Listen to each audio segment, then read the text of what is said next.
अस्सलाम वालेकुम फ्रेंड्स, कैसे हैं आप सब? उम्मीद है ठीक ठाक होंगे, फिट फाट होंगे, खूब अच्छे से अपना अपनों का और अपने बर्ड्स का ख्याल रख रहे होंगे। मैं हूं मोहम्मद रिजवान और आप देख रहे हैं बर्ड्स प्लैनेट पाक। हमारे चैनल को सब्सक्राइब कीजिए, वीडियो पसंद आ रही है तो वीडियो को लाइक कीजिए।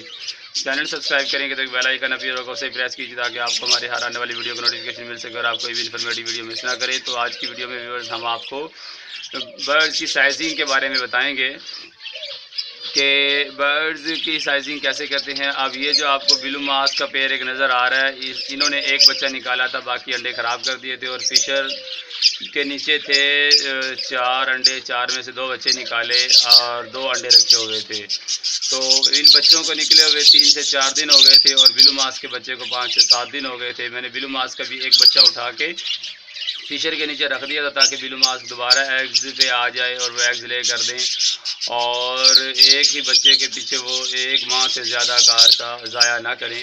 तो इसलिए मैंने वो एक बच्चा भी उठा के फिशर के नीचे रख दिया था।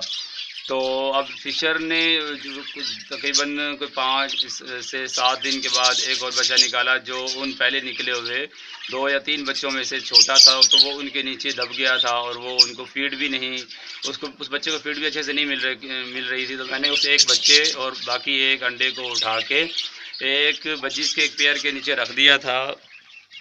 तो माशाल्लाह उस पेयर ने एक वो जो अंडा था उसमें से ही बच्चा निकाल लिया और जो एक बच्चा था उसको भी वो अच्छे से फीड करवा रही हैं। तो ये जो आपको अभी 2 नज़र आ रहे हैं ऊपर, ये बजीज़ के बच्चे हैं और इनके नीचे जो साइडों पे नज़र आ रहे हैं आपको, ये फिशर के ही बच्चे हैं। मैं अभी आपको इनको हिला के भी दिखा देता हूँ कि माशाल्लाह ये ज़िंदा सलामत हैं, सही हैं। और ये आप देख सकते हैं कि ये ये जो बच्चे साइड पे कर रहा हूँ, ये जो नीचे वाले 2 बच्चे हैं, ये जो अब आपको नज़र आ रहे हैं, ये 2 जो बिल्कुल पास पास रखे हुए, एक ये वाला और एक ये वाला, आप देख रहे हैं ये दोनों माशाल्लाह मूव कर रहे हैं। अभी मैंने इनको चेक भी किया था, इनको फीड भी करवा रखी है। तो ये बच्चे हैं माशाल्लाह इनके फिशर के। तो आप भी इस तरह कर सकते हैं। साइजिंग बहुत ज़रूरी होती है क्योंकि अगर ये बच्चे वहीं पे रखे रहते तो वो जो बड़े बच्चे थे वो इनको अपने नीचे दबा लेते, इनको फीड भी ना करने देते और नतीजतन ये मर जाते।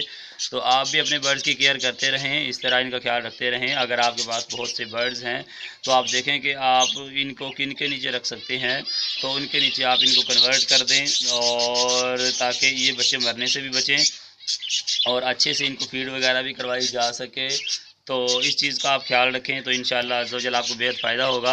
तो मैंने ये एक्सपेरिमेंटल किया है, एक्सपेरिमेंट के तौर पे किया है। तो अभी देखेंगे कि जब ये बच्चे इंशाल्लाह अज़्ज़ा वजल बड़े हो जाएंगे फिर दोबारा से आपको इनकी वीडियो बना के दिखाएँगे कि फिशर के बच्चे बजीज़ पाल रहे हैं।